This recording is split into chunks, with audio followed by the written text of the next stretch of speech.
আসসালামু আলাইকুম, welcome back to my channel.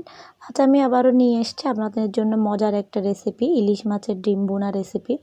এই ইলিশ মাছটা আমরা বাঙালিরা অনেক বেশি পছন্দ করি, সেই সাথে ডিমের কথা তো আর বলাই হচ্ছে না, কতটা ইয়ামি একটা মজার হয়।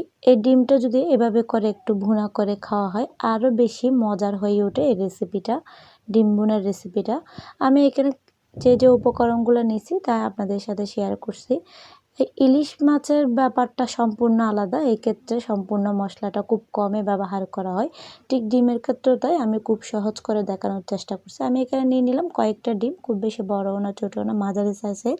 সেই সাথে নিয়ে নিলাম 1 কাপ পেঁয়াজ কুচি, 1 চা চামচের মতো টালা জিরার গুঁড়া, স্বাদ মতো ধনিয়া পাতা, একটা টমেটো কুচি, কয়েকটা কাঁচামরিচ আমি ফলি করে নিয়েছি। সেই সাথে আছে আমার 1/2 চা চামচ হলুদ গুঁড়া, 1 চা চামচ মরিচ গুঁড়া, 1 চা চামচ ধনিয়ার গুঁড়া, স্বাদ মতো লবণ। আর আছে আমি এখানে 2 রকম তেলে ব্যবহার করছি, সয়াবিন তেল আর সরিষার তেল। আর অবশ্যই চেষ্টা করবেন 2 রকম তেলে ব্যবহার করার জন্য। আমি এখানে একটা প্যানে দিয়ে দিলাম 2 টেবিল চামচ সয়াবিন তেল, সেই সাথে দিয়ে দিচ্ছি 1 টেবিল চামচ সরিষার তেল। অবশ্যই চেষ্টা করবেন সরিষার তেলটা ব্যবহার করার জন্য, এতে ফ্লেভারটা আরও বাড়াই দেয়। তেলটা একটু গরম হয়ে আসলে এতে আমি দিয়ে দিলাম পেঁয়াজ কুচিটা। আমার পেঁয়াজ কুচিটা দেওয়ার পরে আমি পেঁয়াজ কুচিটা 2 মিনিটের মতো একটু ভেজে নিচ্ছি ভালো করে। পেঁয়াজ কুচিটা যখন হালকা একটু ভাজা ভাজা হয়ে যাবে, এরপর আমি এতে দিয়ে দিচ্ছি আমার বাকি উপকরণগুলো, আস্তে আস্তে করে দিয়ে দিচ্ছি আমি এখানে টমেটো কুচি আর কাঁচামরিচ ফলি। এগুলো দিয়ে আমি একটু টমেটোটা নরম হয়ে আসা পর্যন্ত করে একটু ভেজে নিচ্ছি 2 মিনিটের মতো করে।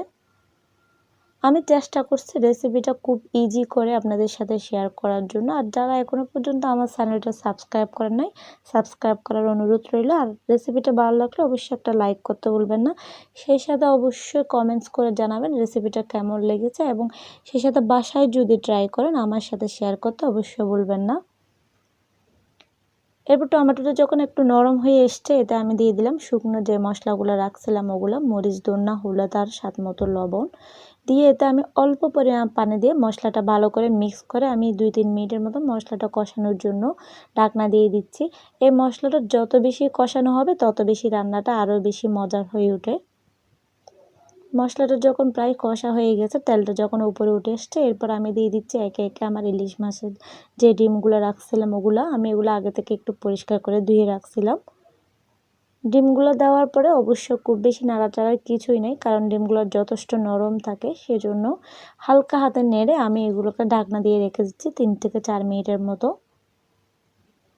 আর এই 3 থেকে 4 মিনিটের ভিতরে আমি আরেকবার নেড়ে দিছি, একটু ঢাকনাটা তুলে নাড়াচাড়া করে দিছিলাম।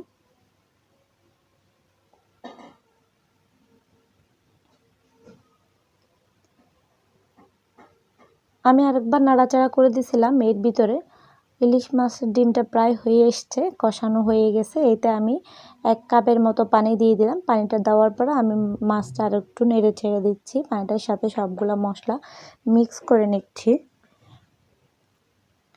এরপর আমি একটু নেড়ে ছেড়ে আবারও দমে দিয়ে দিলাম 4-5 মিনিটের জন্য। এই পানিটা শুকিয়ে আসা পর্যন্ত আমি এই রান্নাটা করব। যখন পানিটা মাছের ডিমের গায়ে লেগে লেগে আসবে ততক্ষণ পর্যন্ত আমি রান্নাটা করব। মিডিয়াম আঁচে দিয়ে আমি আবারও ঢাকনা দিয়ে দিলাম 5 মিনিটের জন্য। যখন প্রায় পানিটা শুকিয়ে এসছে তখন আমি দিয়ে দিলাম টালা জিরার গুঁড়াটা। টালা জিরার গুঁড়া দিয়ে এক্ষেত্রে অবশ্যই লবণটা চেক করে নিতে হবে। আমি আর একটু নেড়ে চেড়ে দিচ্ছি এবং 2 মিনিটের জন্য একদম লো আঁচে দমে রেখে দিচ্ছি আবার ঢাকনা দিয়ে। রান্নাটা প্রায় হয়ে এসছে, আর একটু মাখা মাখা হওয়ার জন্য আমি আরও 2 মিনিট রেখে দিলাম।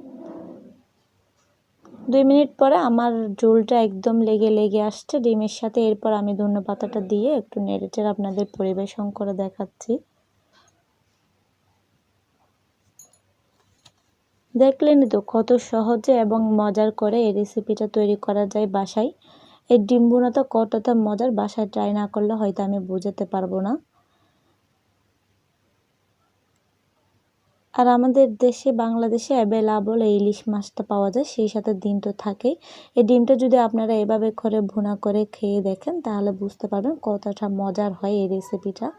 আর যারা এখনও পর্যন্ত আমার চ্যানেলটা সাবস্ক্রাইব করেন না, আবারও সাবস্ক্রাইব করার অনুরোধ রইল।